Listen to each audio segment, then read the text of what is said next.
ஓம் சக்தி தாயே போற்றி. நீ நல்லது நினைத்தால் இந்த தாயின் ஆசீர்வாதத்தால் உனக்கு நல்லது மட்டுமே நடக்கும். இந்த பதிவின் மூலமாக உன் தாயானவள் உன் வாழ்க்கையை மாற்ற வந்திருக்கின்றேன். இந்த நிமிடத்தில் இருந்து இந்த அம்மாவினுடைய வாக்கினை நீ முழுவதுமாக கேட்டாயானால் உன் கர்ம வினைகள் அத்தனையும் விலகி உன் வாழ்க்கையில் இனி சந்தோஷங்கள் மட்டுமே பெருகும் என்பதனை இன்று இப்பொழுது இந்த நொடி நீ நிச்சயமாக புரிந்து கொள்வாய். இந்த வாக்கின் மூலமாக நிச்சயம் உனக்கு ஒரு மனத்தெளிவு கிடைக்கும். என் குழந்தையே, இன்று உன் அம்மா உனக்கு கொண்டு வந்திருக்கின்ற செய்தி, நீ இவ்வளவு நாள் சிந்திய கண்ணீருக்கு பலனாக நீ விட்ட ஒரு சாபம் ஒருவரினுடைய வாழ்வில் மிகப்பெரிய பாதிப்பை ஏற்படுத்தி இருக்கின்றது. ஏனென்றால் என் குழந்தையின் சாபத்தை உன் அம்மா இன்று நான் பழிக்கும்படி வைத்திருக்கின்றேன். உன் அம்மா கொடுத்த தண்டனை இதுதான் என்பதனை நீ புரிந்து கொள்ள வேண்டும். இது அனைத்துமே உன் கண்ணீருக்கு நான் கொடுத்த தண்டனை, அந்த இடத்தில் கொடுத்த பதிலடி ஆகும் என்பதனை நீ புரிந்து கொள்ள வேண்டும். பதிலடி என்பது அவர்கள் வாழ்க்கையில் மிகப்பெரிய தாக்கத்தை ஏற்படுத்தி இருக்கின்றது. இது உனக்கான பதிவு. என் அன்பு குழந்தையே, உனக்கு வாழ்வில் மிகப்பெரிய துயரத்தையும் எல்லாம் கொடுத்த நபர்களுக்கு நான் கொடுக்கும் பதிலடி என்பதனை இன்று நீ தெரிந்து கொள்ள வேண்டும். என் தங்க குழந்தையே, உன்னை யார் கஷ்டப்படும்படி செய்தாலும் உண்மையாக எனக்கு நீ இருந்தாயானால் நிச்சயமாக அவர்களுக்கு நான் பதிலடி கொடுப்பேன் என்பதனை நீ மறந்து விடாதே. அதனால் என் வாக்கினை முழுவதுமாக நீ கேட்டு கூடிய விரைவில் ஒரு நல்ல முடிவை எடுக்க வேண்டும். அதனால்தான் உன் அம்மா உன்னோடு பேச வந்திருக்கின்றேன்.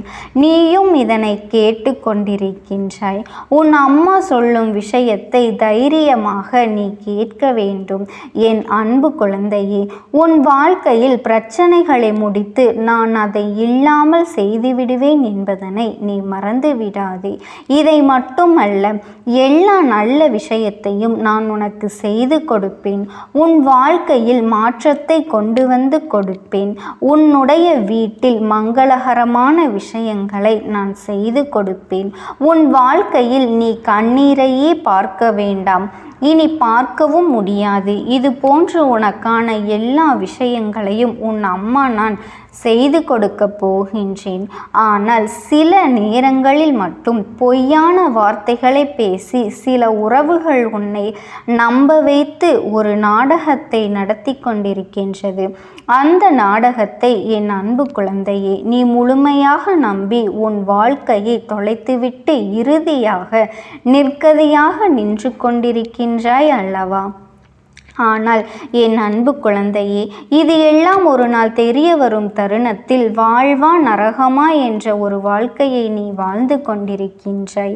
அன்று அந்த நபருக்கு நீ சாபம் விட்டது ஞாபகம் இருக்கின்றது அல்லவா? என்னை இப்படி பொய் சொல்லி ஏமாற்றினாயே, உண்மையாக இருந்த எனக்கு இப்படி துரோகம் செய்தாயே, அனைத்திற்கும் காலமும் நேரமும் என் தாயானவள் பதில் கொடுப்பார்கள் என்று நீ அன்று சொன்னாயே, அதை நான் கண்குளிர பார்ப்பேன் என்றும் நீ அவர்களுக்கு சாபம் விட்டாய். என் தங்க குழந்தையே, அன்று நீ மண்ணை தூற்றிவிட்டாய் அல்லவா?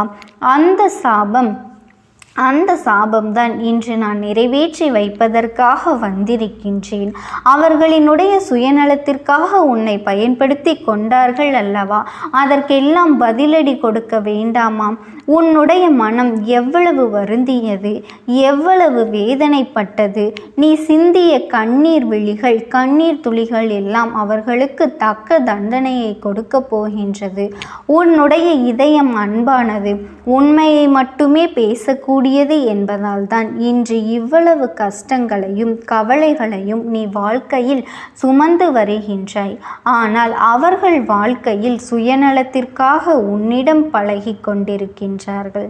சுயநலத்திற்காக அனைத்து விஷயத்தையும் உன்னிடம் இருந்து எடுத்துக்கொண்டு சந்தோஷமாக வாழ்ந்துவிடலாம் என்று நினைத்தால் கண்டிப்பாக நடக்குமா?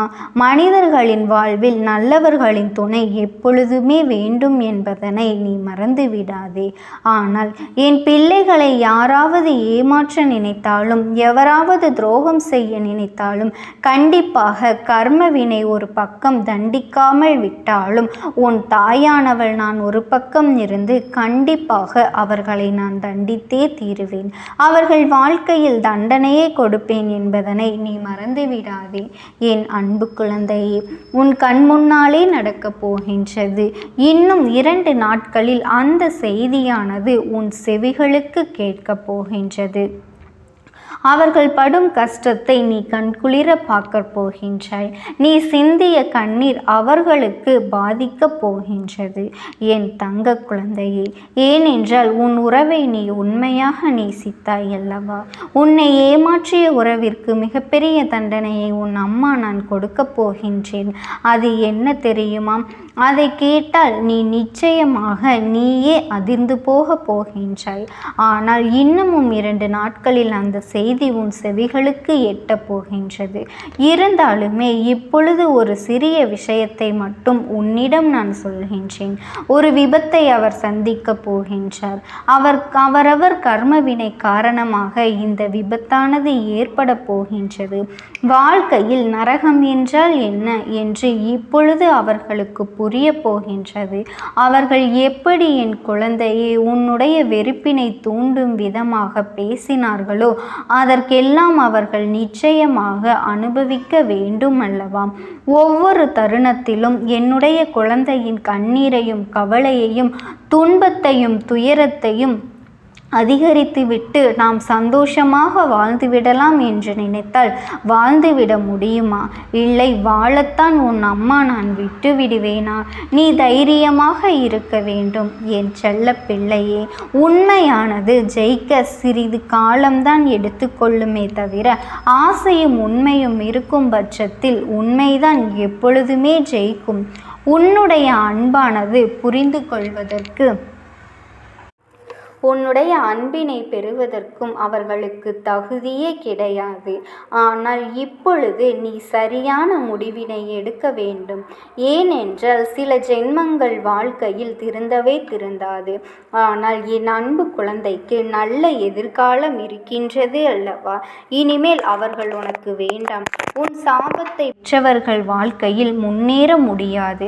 ஏனென்றால் அவர்கள் எண்ணம் போலதான் அவர்களுக்கு வாழ்க்கையில் அனைத்து மாற்றங்களும் நிகழப்போகின்றது, நடக்கப் போகின்றது.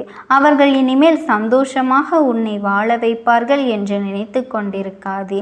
சில நேரங்களில் ஏமாற்றும் மனிதர்களும் துரோகம் செய்யும் மனிதர்களும் கண்டிப்பாக குழந்தையின் மனதையும் எண்ணத்தையும் மாற்றிக்கொள்ள முடியும். ஆனால் அவர்களோ மிகவும் சுயநலம் மிகுந்த மனிதர்களாக மாறிவிட்டார்கள். காலத்திற்கேற்ப மனிதர்கள் சுயநலம் எப்படி வருகின்றதோ அதுபோலத்தான் இவர்களினுடைய நிறத்தையும் குணத்தையும் மனதையும் மாற்றிக்கொண்டே இருக்கின்றார்கள். இந்த மாற்றமானது என்ன சொல்லி புரிய வைத்தாலும் என்ன சொல்லி திட்டினாலும் அது திருந்தாது. ஏனென்றால் அவர்கள் பிறவியிலேயே இப்படித்தான் வாழ்ந்து கொண்டு வந்து விட்டார்கள். உன் வாழ்க்கையில் இன்னும் முடியவில்லை, இனிமேல்தான் ஆரம்பிக்கப் போகின்றது. அதனால்தான் நீ எடுக்கக்கூடிய விஷயங்கள் அனைத்தும் நம் வாழ்க்கையில் முன்னேற்றத்தை கொடுத்துவிடும் என்ற வெற்றியை சந்தித்து விடுவோம் என்ற நம்பிக்கையில்தான் இதெல்லாம் நீ செய்து கொண்டிருக்கின்றாய். சில முடிவுகள் வெற்றியை கொடுக்கும், சில முடிவுகள் அனுபவத்தை கொடுக்கும், சில முடிவுகள் நல்ல பாடத்தையும் கொடுக்கும், நல்ல முடிவுகளையும் கொடுக்கும் என்பதனை நீ முடிவெடுத்து விட வேண்டும் என் தங்கமே. இதனை நீ தெரிந்து கொள்ள வேண்டும். எப்பொழுதும் முதலில் எடுத்த முடிவானது ஒரு நல்ல அனுபவம், நல்ல பாடத்தை கற்றுக் கொடுக்கக்கூடியது.